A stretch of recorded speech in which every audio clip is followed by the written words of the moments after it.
తెచ్చింది ఎవరు? BRS party తెచ్చింది కదా.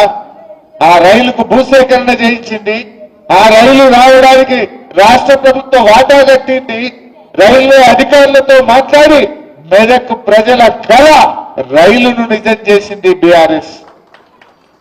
అరే 2 మహిళా రెసిడెన్షియల్ డిగ్రీ కాలేజీలు తెచ్చినాం. ఎస్టీ మహిళా రెసిడెన్షియల్ డిగ్రీ కాలేజ్, బీసీ మహిళా రెసిడెన్షియల్ డిగ్రీ కాలేజ్ కూడా మెదక్లో తెచ్చాం. ఏం తేందేముండదు, ఎన్నో అభివృద్ధి కార్యక్రమాలు జరిగినాయి. మరి 2 ఏళ్లలో అసలు జరిగిందేమనుందా? మా కృష్ణారెడ్డి చూస్తుంటే మార్కెట్ కంపెనీల గోడౌన్లు కట్టింది, మార్కెట్ కంపెనీని ఆధునీకరించింది కూడా ఆయన చైర్మన్ ఉన్నప్పుడే చేసినాం. ఇట్లా చెప్పుకుంటూ పోతే ఎన్నో పనులు ఉన్నాయి. ఈ 2 ఏళ్లలో ఒక పని ఉన్నదా తప్పి? ఒక్క పని ఇవాళ నాకు గుర్తొస్తుంది, మా మల్లికార్జున్ కనబడుతుంది. 2015లో మల్లికార్జున్ చైర్మన్ ఉన్నప్పుడు 2 స్కాచ్ అవార్డులు ఈ మెదక్కు వచ్చినాయి. బీఆర్ఎస్ మున్సిపల్ చైర్మన్ ఉన్నప్పుడు 2 స్కాచ్ అవార్డులు కూడా మెదక్ మున్సిపాలిటీకి కూడా ఆ రోజుల్లో బీఆర్ఎస్ హయాంలోనే వచ్చినాయి తప్ప ఈ కాంగ్రెస్ చేసింది ఏం లేదు. కాంగ్రెస్ కాలంలో ఒకటే పేరు మెదక్ మషూర్, గాడిదలకు మషూర్ చేసింది. ఏమైనా చేసిరా వీళ్ళు? మీ హయాంలో ఏమైనా మషూర్ అయిందంటే గాడిదలకు మషూర్ చేసింది. కానీ ఇలా బీఆర్ఎస్ వచ్చినాక జిల్లా చేసింది, కలెక్టరేట్ కట్టింది, ఎస్పీ కార్యాలయం కట్టింది, మెడికల్ కాలేజ్ తెచ్చింది, రెసిడెన్షియల్ మహిళా డిగ్రీ కాలేజీలు తెచ్చింది, టిమ్రీ స్కూల్ తెచ్చింది, టిమ్రీస్ కాలేజ్ తెచ్చింది, 4 లైన్ రోడ్లు చేసింది, మంచినీళ్లు తెచ్చింది, రైలు తెచ్చింది, మెడికల్. ఎన్ని చెప్పాలి? ఇట్లా చెప్పాలి. ఇన్ని చేసిన బీఆర్ఎస్ పార్టీ. అదే రామాయణపేట ఆర్టీఓ ఆఫీస్ కావాలని ఎన్నో ఏళ్ల కోరిక. కేసీఆర్ మెదక్ వచ్చిండు, తెల్లారి వరకు రామాయణపేట ఆర్టీఓ ఆఫీస్ ఇచ్చింది కేసీఆర్ కాదా? అరే ఎన్ని చేసినాం? వీళ్ళు చాలా చెప్పిండ్రు, మరి ఒకటి అయిందా? రేవంత్ రెడ్డి మొన్న మాట్లాడి మనమంటే సిగ్నల్ కార్డు ఎవరన్నా లైన్ దాటితే నీ బ్యాంకులకి వెళ్ళి డైరెక్ట్ అకౌంట్ లో పైసలు తీసుకుంటారట. సార్ చూసిరా మీరు? నీకు తెలియకుండా నీ పైసలు బ్యాంక్ లో నుంచి డైరెక్ట్ తీసుకుంటారట. వాళ్ళని ఏమంటారే? ఈ మధ్య కొత్త సైబర్ నేరగాళ్ళు అంటారు. నీ పైసలు నీకు తెలియకుండా నీ బ్యాంకులకి అకౌంట్లకి వెళ్ళి తీసుకుంటే వాళ్ళని ఏమంటారు? మరి ముఖ్యమంత్రికి సైబర్ నేరగాళ్ళకి ఏమైనా తేడా ఉన్నదా? ఏమైనా తేడా ఉన్నదా? ఏం చెప్పిండు ఎలక్షన్ల ముంగట? మహాలక్ష్మి 2500 ఇస్తా, మీకు 4000 అవ్వాతాతలకు పింఛన్ ఇస్తా. కేసీఆర్ గారు ఉన్నప్పుడు రైతు బంధు నేరుగా ప్రజల అకౌంట్లలో వేసింది. కేసీఆర్ గారు నేరుగా అవ్వాతాతల పింఛన్ 200 నుంచి 2000 చేసి అకౌంట్లలో వేసింది. కేసీఆర్ ఏమో ప్రభుత్వ ఖజానా నుంచి ప్రజల ఖజానాలోకి, ప్రజల అకౌంట్లలో కేసీఆర్ డబ్బులు వేస్తే రేవంత్ రెడ్డి ఏమంటున్నాడు? ప్రజల అకౌంట్లలోకి వెళ్ళి పైసలు పుచ్చుకుంటాడు. నువ్వు మహిళలకు 2500 ఇక అవ్వాతాతలకు 4000 అకౌంట్లో ఏమయ్యా రేవంత్ రెడ్డి అంటే, నేను ఏసుడు కాదు తీసుకుని తెలుసు నాకు అంటు. ఏసుడు తెలియదు తీసుకుని తెలుసు అంటుండు. అయినా వేద్దామా? బాగా ఆలోచించండి. మొన్ననే బాకీ కార్డులు వచ్చి మెదక్లా చూసిన. ఒక్కొక్క అవ్వకు తాతకు 25 నెలలు నిండింది గవర్నమెంట్ వచ్చి. 50,000 బాకీ పడ్డట్టేనా? ఎవడన్నా కాంగ్రెస్ వాడు రేపు అవ్వ దగ్గరకో తాత దగ్గరకో ఓటు అడిగితే ఏం చెప్పాలి? బిడ్డ 50,000 ఇచ్చినాకనే ఓటు అడగాలి కాంగ్రెస్ వాడని చెప్పాలి. ఎవరైనా చెల్లె దగ్గర పోయి ఓటు అడిగితే 62,500 బాకీ పడ్డావు, ఇచ్చినాకనే ఓటేస్తామని చెప్పాలి. నిన్న ఒక చెల్లి అడిగింది, నేను టీవీలో చూసిన, మీరు చూసిందో లేదో, జోగిపేటలో దామోదర్ రాజనరసింహ గారు చీరలు వస్తుండు. మంత్రి గారు చీర వస్తుంటే నీ చీరతో నా మహాలక్ష్మి పైసలు ఇవ్వండి, ఇంకా 62,500 ఫస్ట్ ఇచ్చినాక మాట్లాడు అని మంత్రి గారికి ముఖం మీదనే చెప్పిందా లేదా? మొన్న ఒక మంత్రి గారు వివేక్ గారు చెన్నూరులో తిరుగుతుంటే ఈ రోడ్ ఎట్లున్నది బుగ్గల్లో ఏం సంగతి అని ప్రజలు చెన్నూరులో మంత్రి గారి మీద తిరగబడ్డారు. బట్టి విక్రమార్క ఉప ముఖ్యమంత్రి గారి మీద మదిరెల మహాలక్ష్మి సంగతి ఏంటి చెప్పు అని మదిరెలో ప్రజలు ఆయన మీద ఉప ముఖ్యమంత్రి గారి మీద తిరగబడ్డారు. ఇవాళ పొద్దుగాల ఇంకో మంత్రి పొన్నం ప్రభాకర్ హైదరాబాద్ లో తిరుగుతుంటే జనం పొన్నం ప్రభాకర్ను నిలదీసినటువంటి పరిస్థితి. కాంగ్రెస్ పరిస్థితి ఏంటి? మంత్రులను ఉప ముఖ్యమంత్రిని ఎక్కడికక్కడ ప్రజలు నిలదీస్తున్నటువంటి పరిస్థితి ఉంది. ఒక్కబట్టిండ్రు, 1 సాల్ 2 సాల్ 2 ఏళ్ళు ఒక్కబట్టిండ్రు. ఇప్పుడు నిలదీసే పరిస్థితి మనం చూస్తా ఉన్నాం. అంటే ఇక ప్రజలు నిలదీస్తున్నారని డైవర్షన్ టాక్టిక్స్. నిన్న నాకు సిట్ నోటీస్ ఇచ్చిండు, ఇంకా ఇవాళ రేపు కేటీఆర్ ఇస్తాడు. గంతే కదా నువ్వు ఇచ్చేది. వచ్చిందా? గంతే చేస్తాడు. ఎందుకంటే కేటీఆర్ గారు ఒకవైపు గట్టిగా నిలదీస్తుండు, ఇంకొక వైపు నేను అడుగుతా ఉన్నా. సమాధానాలు లేవు. నీ బొగ్గు కుంభకోణంలో నీ బామ్మదికే నువ్వు సాయం చేసినావు, నీ సంగతి ఏంటంటే దాని మీద సమాధానం లేదు. సిట్ నోటీసులు పంపుతుంది. ఇక ప్రేమలేఖలు భయపడతామనుకుంటున్నావా?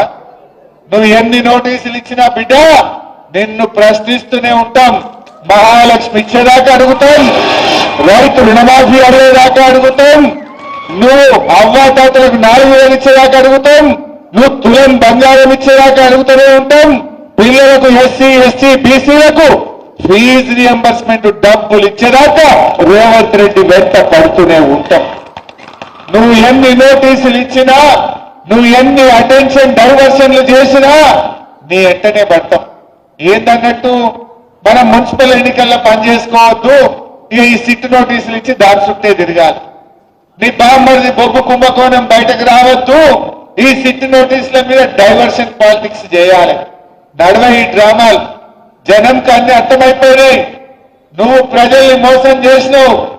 పైసలు లేవని ఒక దిక్కంటాడు, ప్రత్యేక విమానాలల్లా విదేశాలు తిరుగుతున్నాడు, ఢిల్లీ తిరుగుతున్నాడు. ఈయన ఫుట్బాల్ ఆడడానికి స్టేడియంలు కట్టుకుంటున్నాడు. ఈయన ఫుట్బాల్ ఆడడానికి సింగరేణి నుంచి 10 కోట్ల రూపాయలు తెచ్చుకొని ఈయన ఫుట్బాల్ షోకులు నెరవేర్చుకుంటుండు. మొన్న 100 కోట్లు ఖర్చు పెట్టిండు ఫుట్బాల్ మీద. 100 కోట్లతో 10 స్కూల్ కట్టకపోదుమా? పైసలు లేవంటావు. నీ ఫుట్బాల్ కోసం 100 కోట్ల రూపాయలు ఖర్చు పెట్టావా రేవంత్ రెడ్డి? నీ షోకుల కోసం ఖర్చు పెట్టావా రేవంత్ రెడ్డి? మనం చూస్తలేమా? నిన్న మొన్న వాటాల పంచాయతీ పడి మంత్రులే ఇవాళ కొట్లాడుకుంటున్నారు. వాటాల కోసం రోడ్డు మీద పడతా ఉన్నారు. ఇవాళ అన్ని విషయాలు కూడా ప్రజలకు అర్థమైపోతా ఉన్నాయి. మీరు మెదక్లు నేను అడుగుతా ఉన్నా, వెనకడ కాంగ్రెస్ గవర్నమెంట్ ఉంటే గణపురం నీళ్లు వదలాలంటే జీపులు కట్టుకుని హైదరాబాద్ పోవాలి. హ్యూమన్ రైట్స్ కమిషన్ల కేసులు వేయాలి. 10 ఏళ్ల బీఆర్ఎస్ గవర్నమెంట్ లో గడప బయట కాలు పెట్టకుండా నీళ్లు వచ్చినాయా లేవా? ఒక్క ఫోన్ కొట్టి పద్మక్క నీళ్లు అంటే ఆడ గేట్లు ఎత్తుడైనా. గడప బయట కాలు పెట్టకుండా 10 ఏళ్లు గణపురం ఆనకట్టకు నీళ్లు ఇచ్చింది బీఆర్ఎస్. కాంగ్రెస్ వచ్చింది, యాసంగి పంటకు నీళ్లు బంద్ అయినాయి. ఉన్నాయా ఈ యాసంగికి నీళ్లు? ఈ యాసంగి ఎండబెట్టేసి క్రాప్ హాలిడే ప్రకటించిండు. యాసంగి రైతు బంధు ఇప్పటిదాకా వల్లే. కేసీఆర్ ఏమో నాట్లకు రైతు బంధు ఇచ్చిండు. రేవంత్ రెడ్డి ఓట్లకు రైతు బంధు ఇస్తాం. ఇప్పుడు ఎందుకంటే మొన్న సర్పంచ్ ఎన్నికలు ఉన్నాయని ఓట్లకు పైసలు వేసిండు. ఇప్పుడు ఊర్లలో ఓట్లు లేవు కదా, ఊర్లలో బంద్ పెట్టండి. ఇప్పుడు టౌన్లో సీరియల్ వస్తుండే. ఆయనకే తెలివి ఉందనుకుంటుండు. ప్రజలు నీకంటే తెలివైన వాళ్ళు రేవంత్ రెడ్డి. తెలివి నీకే లేదు, ప్రజలకు నీకంటే తెలివితేటలు ఎక్కువ ఉన్నాయి. ఆ ప్రజల్ని గుణపాఠం చెప్పడానికి సిద్ధంగా ఉన్నారు అని మనం చేస్తా ఉన్నా. బాగా ఆలోచించండి. ఇలా మెదక్ అభివృద్ధిలో ముందుకు సాగాలంటే మన బీఆర్ఎస్ అభ్యర్థులు గెలవాల్సిన అవసరం ఉంది. కేసీఆర్ గారు ఎంతో ఆలోచించి కొత్త జిల్లాలు ఏర్పాటు చేసింది. ఇలా కాంగ్రెస్ వాళ్ళు జిల్లాలు రద్దు చేస్తారట. మెదక్లో ఎవరైనా కాంగ్రెస్ పార్టీకి ఓటేయడం అంటే మన జిల్లాను మనం వద్దనుకోవడమే. మన జిల్లా రద్దు చేస్తానన్న రేవంత్ రెడ్డికి ఓటేయడం అంటే మన ఏళ్ళతో మన కన్ను పొడుచుకోవడమే. మెదక్ జిల్లా ఉండాలనా పోవాలా? ఉండాలా పోవాలా? ఉండాలంటే కారు కోటేయాలి, కాంగ్రెస్ చిత్తుగా ఓడగొట్టాలి. అప్పుడు మన జిల్లా తెరువు రాదు. మన జిల్లా తెరువు రేవంత్ రావద్దంటే, రేవంత్ జ్ఞానోదయం కావాలంటే కాంగ్రెస్ పార్టీని ఓడించాలని చెప్పి నేను మెదక్ ప్రజలందరికీ కూడా ఈ సందర్భంగా పిలుపునిస్తా ఉన్నా. మెదక్ అయినా, నర్సాపూర్ అయినా, రామాయణపేట అయినా, తూప్రాన్ అయినా 4 మున్సిపాలిటీలు గులాబీ జెండా ఎగిరి తీరాలని చెప్పి కూడా నేను ఈ సందర్భంగా పిలుపునిస్తాను. నాకు నమ్మకం ఉంది తప్పకుండా ఈ 4 మున్సిపాలిటీలు కూడా బీఆర్ఎస్ గెలిచి తీరుతుంది. అసలు కాంగ్రెస్ వచ్చినాక మున్సిపాలిటీల్లో బుగ్గలు కూడా, వీధి దీపాలు కూడా వెలుగుతలేవు. చెత్త కూడా సరిగా ఎత్తుతున్న పరిస్థితి లేదు. కొత్తగా రోడ్డు వేసిన పరిస్థితి లేదు. మొత్తం పారిశుధ్యం లోపించింది. ప్రజలు డయేరియా, అంటురోగాలు, విష జ్వరాల బారిన పడి ఇలా నానా ఇబ్బందులు పడుతున్నటువంటి పరిస్థితి ఉన్నది. ఇంకా గొప్పతనం ఏంటంటే దీనికి మున్సిపల్ మంత్రి రేవంత్ రెడ్డి, ఆయన శాఖలోనే ఇంత దారుణమైనటువంటి పరిస్థితులు ఇవాళ ఈ రాష్ట్రంలో నెలకొన్నటువంటి పరిస్థితి ఉన్నది. నేను మీ అందరినీ కూడా కోరేది ఒక్కటే, దయచేసి అందరూ కలిసిమెలిసి పనిచేయండి. పార్టీలో కార్యకర్తలు మెరిట్ ప్రకారం మా ఫారూక్ హుస్సేన్ సాబ్ ఆయన పార్టీ మనిషి, ఎవరి ముఖం చూడండి. జో జీతా ఉनको టికెట్ మిల్తా. వేరే వాళ్ళు దయచేసి నేను కోరేది ఒక్కటే, ఎవరైనా రాకపోతే కాపాడుకుంటాం. 2 ఏళ్ల తర్వాత వచ్చేది బీఆర్ఎస్ గవర్నమెంటే. తప్పకుండా మార్కెట్ కమిటీలు ఉంటాయి, ఎన్నో అవకాశాలు ఉంటాయి, గ్రంథాలయ సంస్థ డైరెక్టర్లు ఉంటాయి. ఆ కార్యకర్తలను కూడా కాపాడుకుంటాం. సహకరించండి. మనం జెండా ఎగరేయడం మనకు ముఖ్యం, గులాబీ జెండా ఎగరడం మనకు ముఖ్యం. ఎక్కడైనా ఏదైనా రాకపోతే కూడా బాధపడద్దు, పార్టీ మిమ్మల్ని కాపాడుకుంటుంది. వాళ్ళు కూర్చున్నారు, వాళ్ళ క్యాండిడేట్లు దొరుకుతలేరు. వాళ్ళకు బీఆర్ఎస్ వాళ్ళు టికెట్లు ఇచ్చినాక మేము ఇస్తామంటున్నట. ఇల్లు ఎవడైనా రానోడో, అలిగినోడో, గులిగినోడు ఉంటే ఎత్తుకపోదామని చుట్టూ పోతారా? బీఆర్ఎస్ బిడ్డలు పోరు. బీఆర్ఎస్ బిడ్డలు వస్తే దల్లాటరు, రాకుండా గెలుపు కోసం కృషి చేస్తారు. రాని వాళ్ళను కాపాడుకుంటాం, వచ్చిన వాళ్ళను గౌరవించుకుంటాం. ఎవరు కూడా తొందర పడద్దు దయచేసి. భవిష్యత్తు మనది. అయిపోయింది అది జారుడు బండ. కాంగ్రెస్ పని జారుడు బండ మీద పడ్డట్టే. మంత్రులే నిలదీస్తుంటే ఎవరు కాడా ఊరు యాడ పోతాడు, మంత్రులు నిలదీస్తుంటే ఉన్నది. మంత్రులు బయటకు వెళ్ళాలంటే పోలీసు వాళ్ళు ముంగడ జీబులు 4 ఎడకాజు పెట్టుకొని వెళ్తున్నారు. వట్టిగా వచ్చే పరిస్థితి లేదు ఈరోజు. అందువల్ల మనం కలిసిమెలిసి పనిచేద్దాం, మంచిగా పోరాడదాం. అందరం కలిసి మరి మన మెదక్ మీద గులాబీ జెండా ఎగరేసుకుందాం. ముఖ్యంగా సురేందర్ గౌడ్ గారు నాతో ఒక్కటే మాట్లాడినాడు, అన్న మెదక్ జిల్లా మీద గులాబీ జెండా ఎగిరేయడం కోసమే నేను బీఆర్ఎస్ లోకి వస్తున్నా. మా జగపతి అన్న, మా మల్లికార్జున్ గౌడ్, కృష్ణారెడ్డి, సురేందర్ గౌడ్, ప్రభురెడ్డి, ఆంజనేయులు, మా సీనియర్ నాయకుడు, వీళ్ళందరూ కలిసి మెదక్లో బయలునాక ఇంకోటి ఎదురుందా? మిగులుతాడా? ఇంత మంచి నాయకులు, అనుభవం ఉన్న వాళ్ళు, ఇంత మంచి పేరున్న వాళ్ళు ఒక్క బీఆర్ఎస్ కున్నారు తప్ప ఇంకో పార్టీలో ఉన్నారా? మనోళ్ళు చాలా మంచి ధైర్యవంతులు. బాగా చేయండి, మంచిగా ప్రజలకు అందుబాటులో ఉంటూ మన బీఆర్ఎస్ పార్టీ చేసిన పనులను వివరించండి. కాంగ్రెస్ మోసాలను మీ ఫోన్లలో చూపియండి. బాకీ కార్డులు పంచండి. ప్రజలను మరి ఎక్కడికక్కడ కాంగ్రెస్ నాయకులను నిలదీసే విధంగా, ప్రశ్నించే విధంగా ప్రజలను చైతన్యవంతం చేయాలని చెప్పి ఈ సందర్భంగా నేను మీ అందరినీ కూడా కోరుకుంటూ, మరి పార్టీలో చేరడానికి వచ్చిన మిత్రులందరినీ పేరు పేరున స్వాగతం తెలియజేస్తూ జై తెలంగాణ. జై తెలంగాణ. గౌరవ విశ్వ గారికి ధన్యవాదాలు.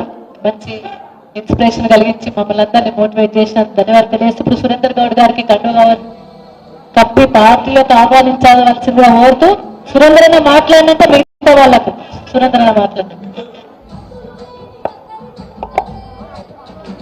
పెద్దలు మాజీ మున్సిపల్ చైర్మన్ సావిత్రి సురేందర్ గౌడ్ గారిని మరి అభిమాన నాయకుడు హరీష్ అన్న గారు కండువా కప్పి స్వాగతం పలుకుతున్నారు. అదేవిధంగా సురేందర్ అన్న గారు అంటే వచ్చినటువంటి మాజీ కౌన్సిలర్లు అందరూ కూడా వేదిక మీదకి రావాలి. వారు కూడా అన్న కండువా కప్పి సాధారణంగా ఆహ్వానిస్తాడు.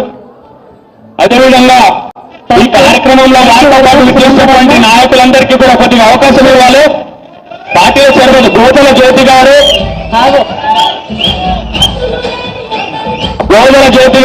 సునీల్ అన్న, ఇప్పుడు ఒక్క నిమిషం. సొత్తుల సంతోష్ గారు, అద్దు. గోదల జ్యోతి మాజీ కౌన్సిలర్ గారు, సునీలన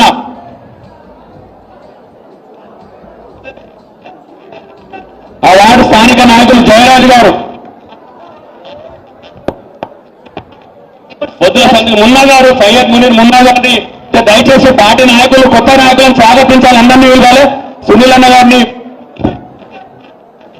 నవీన్ గారు, గోదల కృష్ణ గారు, ఉమా రాజశేఖర్ గారు, ఉమా రాజశేఖర్ గారు,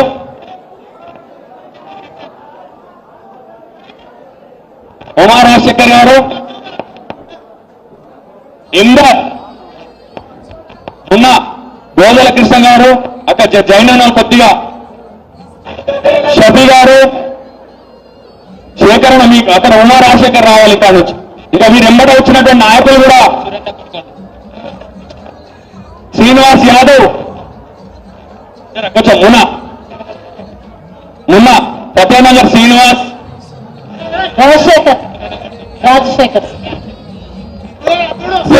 శ్రీనివాస్ యాదవ్ అక్కడ ఆయన నరేందర్ అని అక్కడ క్లియర్ చేయండి. మీరు గంగా నరేందర్ గారు మీరు దయచేసి అక్కడ క్లియర్ చేయాలి. అక్కడ నుంచి చాలా మంది కొత్తగా పార్టీలు చేరారు. శ్రీనివాస్ యాదవ్ సత్యనగర్ గారు, లింగమైల మల్లేశం గారు, మరి వివిధ పార్టీ అధికార పార్టీతో పాటు మరి వివిధ పార్టీలను లీడ్ చేస్తున్నటువంటి నాయకులకు పేరు పైన మరి సురేందర్ కొడుకనేనా సురేందర్ రెడ్డి గారి కొడుకు చెరి వారికి కూడా స్వాగతం. యువరక్తానికి లక్ష్మణ్, ఇప్పుడు లక్ష్మణ్ మాట్లాడు.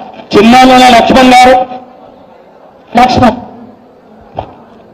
ఇప్పుడు సురేందర్ గౌడ్ గారు మాట్లాడాల్సిందిగా కోరుతారు. జై తెలంగాణ, జై తెలంగాణ, జై జై తెలంగాణ. జై తెలంగాణ. మన సభాధ్యక్షులు పద్మా దేవేందర్ రెడ్డి గారికి మరియు మన రాష్ట్ర నాయకులు హరీష్ రావు గారికి, అదేవిధంగా మన జిల్లా ఇన్ఛార్జి ఫారూక్ హుస్సేన్ గారికి, మరియు నర్సాపూర్ ఎమ్మెల్యే సునీత లక్ష్మారెడ్డి గారికి, మరియు మన ఎమ్మెల్సీ శేర్ సుభాష్ రెడ్డి గారికి, మరియు జిల్లా నాయకులు కంటారెడ్డి తిరుపతి రెడ్డి గారికి, అదేవిధంగా జిల్లా నాయకులు నాగేష్ ముదిరాజు గారికి, అదేవిధంగా మాజీ లోక్సభ చైర్మన్ బట్టి జగపతి గారికి, జితేందర్ గౌడ్ గారికి, అశోక్ గౌడ్ గారికి, మల్లికార్జున్ గౌడ్ గారికి, అదేవిధంగా పట్టణ అధ్యక్షులు మామిల్ అంజనేయులు గౌడ్ గారికి, మాజీ కౌన్సిలర్స్ అందరికీ కూడా, మరియు మెదక్ జిల్లా టీఆర్ఎస్ పార్టీ నాయకులకు, మండల పార్టీ నాయకులకు, పార్టీ కార్యకర్తలకు, మరియు మీడియా సోదరులందరికీ కూడా, ప్రింట్ మీడియా, ఎలక్ట్రానిక్ మీడియా సోదరులందరికీ కూడా నా హృదయపూర్వక అభినందన తెలియజేస్తున్నాను.